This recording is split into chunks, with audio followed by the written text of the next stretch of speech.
Yeah, I saw that Casey asked, you print a lot of your yeah. images, and I know you do. I got an incredible print, and I know at the end of this, we're going to be sending you towards Mike's store to kind of check out the print gallery that he has. Tell us a little bit about your print process as I click over to this next image, if that's cool. Wow. Yep.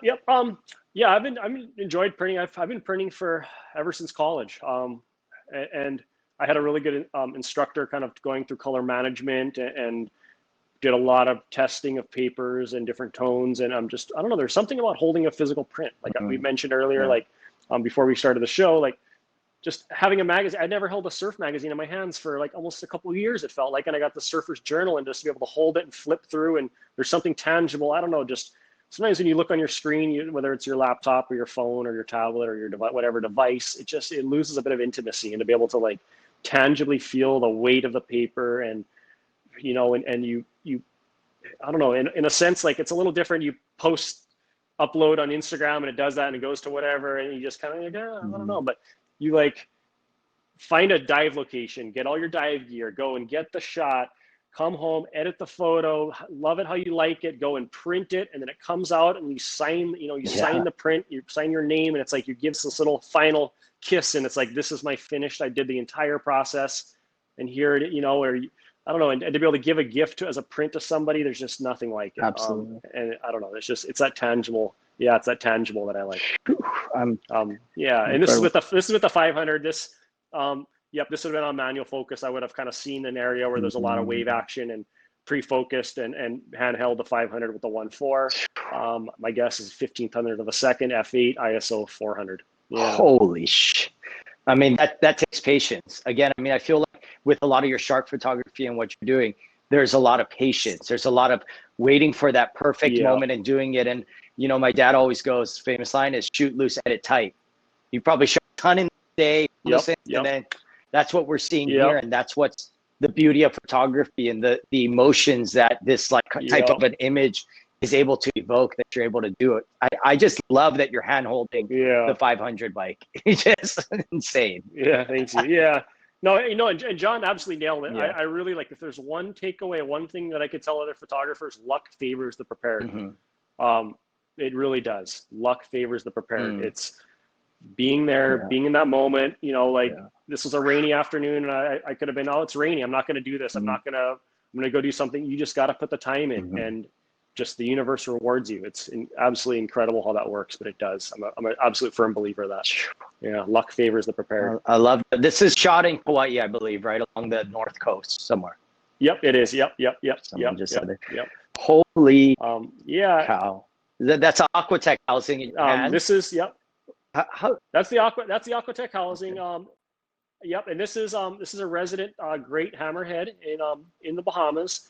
And I'm making a couple mistakes here. One is my regulator's sitting on my spare regulator's sitting on the on the sand. You don't want to do that. It should be clipped on.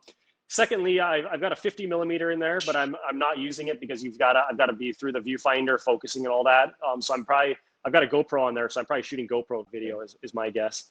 You can see the remora, the white fish next to the hammerhead, and it's a pretty cool symbiotic relationship that they have with each other. And you can just see how incredible the water clarity here is in the Bahamas. There's nothing like it. And people I think I put this on my Instagram, and somebody commented, that sand is fake, but until you've been to the Bahamas, you see what the sand looks like there. It's like, it's one huge reflector. It's there's no other place on earth with water and sand looking like that.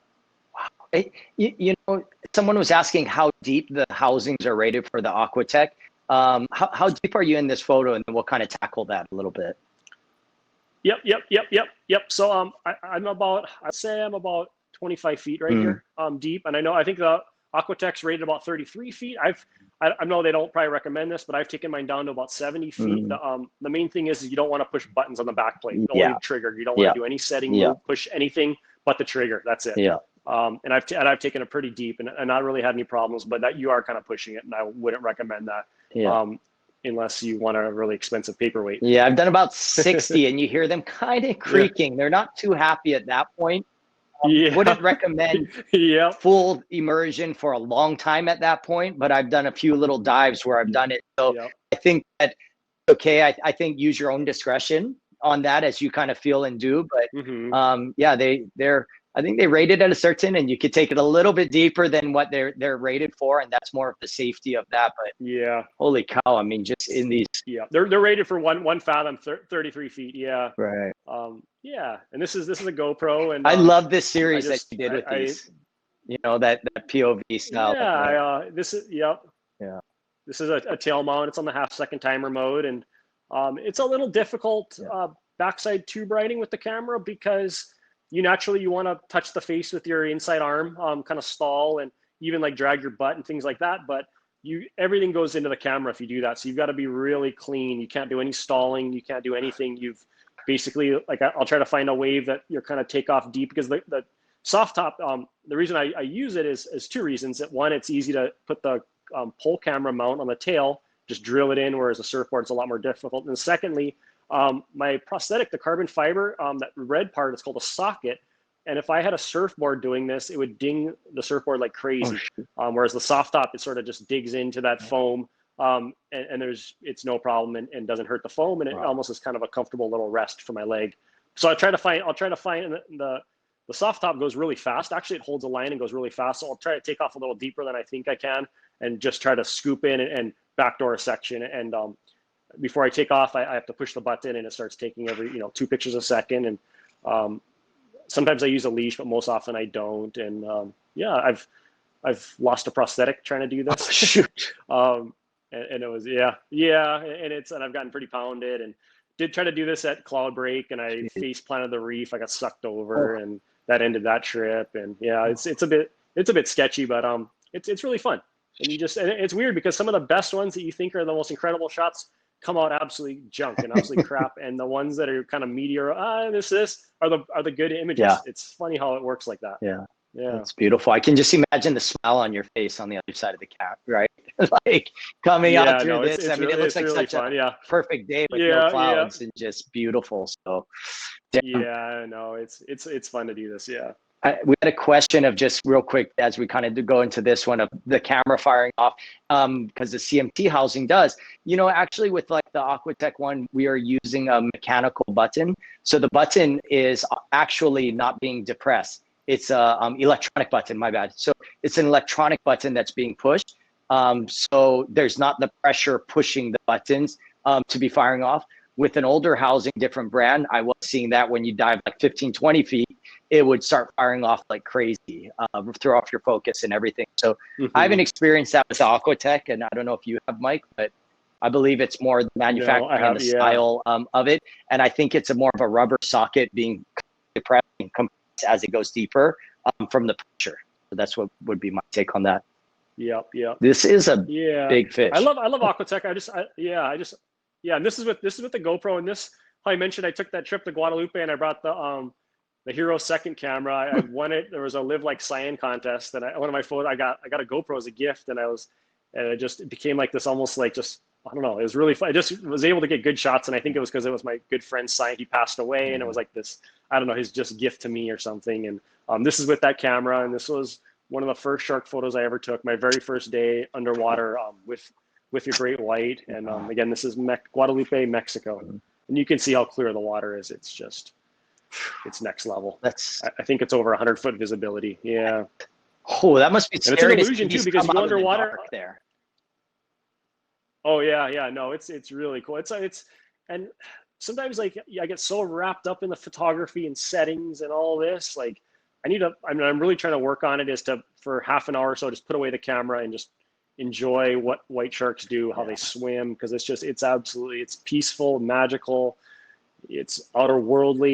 You feel like you're looking at a prehistoric dinosaur that hasn't died off. And I sometimes feel a bit disconnected shooting the photos, and I get that reconnection, I guess, when I come home and I edit them. But in the photography process, I do feel disconnected sometimes, because I'm very like, I don't know, I'm just really thinking about the settings. Yeah. Wow, that's a big. How big is that great white? My guess is this one is probably a sub-adult. This one's probably about 10 feet. Guadalupe, they get really big. But recently they've been seeing a lot more juveniles. But like, we had that big shark that was off of Waikiki, that's been seen in Guadalupe. The biggest sharks in the world are out there. the biggest white sharks in the world. Oof, Yeah. that is scary. Oh, that's epic. Yeah, this is just goofing around. Some of you surf fans might have seen a shot of by Brian Bielman of Andy Irons doing this, and I don't know. It's just I think we were trying to copy it. Not even close, but it's just this is at Pupukea on those like really no wind. I love those days. Not a cloud in the sky mornings. Yeah. Like, how do you break up your time? Range, There's a lot of surfing. I know it's very something that you love doing, but how do you break up that time? Keep that creativity going for like creating and surfing and shooting, and then be able to like surf and shoot, or how are you kind of dividing that time up there? Yeah, I kind of as I got older, like, and maybe you as well, you realize that when there's downtime and nothing's going on in the ocean and maybe the conditions aren't as good, to actually hustle doing other things so that when it gets nice, you have the liberty to be able to go out and capture these images or have fun or do whatever you do. And so I will, on trade wind, cloudy, I'll kind of just get things done that need to get done. And then I drive a truck and I throw boogie board, surfboard, camera gear. I just kind of got everything. And you get, the more time you spend, in an area, what's the best going to be the best scenes, and you sort of anticipate moments. And I don't know, it's kind of, and it's not necessarily sometimes like I'm trying to find the best shot. It's just, what's the funnest thing you can do? Yeah. And bring a camera along and have fun doing it. Yeah. Yeah. At the end of the day, if you don't get a good shot, at least you had fun. Right. Yeah, absolutely. That's a great look at that. Jeez. Wow. Yeah. I know I'm a PADI ambassador, and one of the big things you're not supposed to do underwater is touch marine life. And I'm a bit breaking this rule, but this is a tiger shark, and this is the same species that attacked me. And I don't know, for me, it was kind of a full circle moment. This is a smaller tiger shark, and we're not supposed to, touch stuff underwater, but sometimes, I don't know, sharks, they kind of seem to enjoy it. I hate to say it, but they do. They don't mind it. Like they like that human interaction in a weird way. Yeah. Can you tell me a little bit about that? I mean, for you to overcome what you did, go back to be face to face with sharks, and then be that advocate again. I mean, to me, that's just such a testament to character, and you've been able to do that. Like how strong that is. Like, this is insane. Whether shark attack or not, this like image like this still just blows my mind if we're doing that. And then couple in with everything you've experienced and gone through to become stronger, to go back here and do that is just mind blowing. I mean, what does that take? I mean, that's insane. I guess it's both of it's our love for the ocean. It's like how we talked about earlier, like how lucky are we that we have this body of water that is our playground. It's, it can be your ice box, your supply of food. It can be your mental health. It's so many things. And for myself, it's like, it's everything. I would be totally lost without the ocean. And I've put photos of like this online and things like that. And people are like, there's that word Stockholm syndrome, and I'm attracted because it nearly killed me and all this, but it's just, I don't know. I really, there's something about it, and it's kind of hard for me to put into words, but and maybe I'm fortunate to spend a lot of time with like some brilliant minds on shark science and some leaders in ocean conservation, and the way that they talk about what's happening in our oceans and the future of our oceans, and how dire and every, microplastics and ocean acidification and global warming and reef bleaching, and just, there's so many different things and these experiences. For me to touch this shark, like maybe it's not going to really compare to the bigger picture, and to be able to maybe share this in context that this is what happened to me and we can still coexist, and getting other people sort of inquisitive and want to learn more. I think maybe that might outweigh this moment right here. And just on the bigger picture of what's happening, we're at a critical juncture. I firmly believe in our seas and our planet. And I would just hate one day for these guys to be looked at it only in textbooks. That's scary. Sharks have survived. They've survived major mass extinctions when everything else on planet Earth is wiped away. The sharks have lived. But humans. They've been here for hundreds of millions of years. Yeah. I mean, sharks are older than trees. Yeah. They've been longer on planet Earth than trees have been here. And they're in our oceans for a very important reason. And without sharks, our oceans won't be healthy at all, and nor will our planet. Gee, we need to wake up a little there. Thank you for tuning in to this week's episode of Between Sets. Make sure to like and subscribe to be tuned in on all future episodes. Thank you. This week's episode of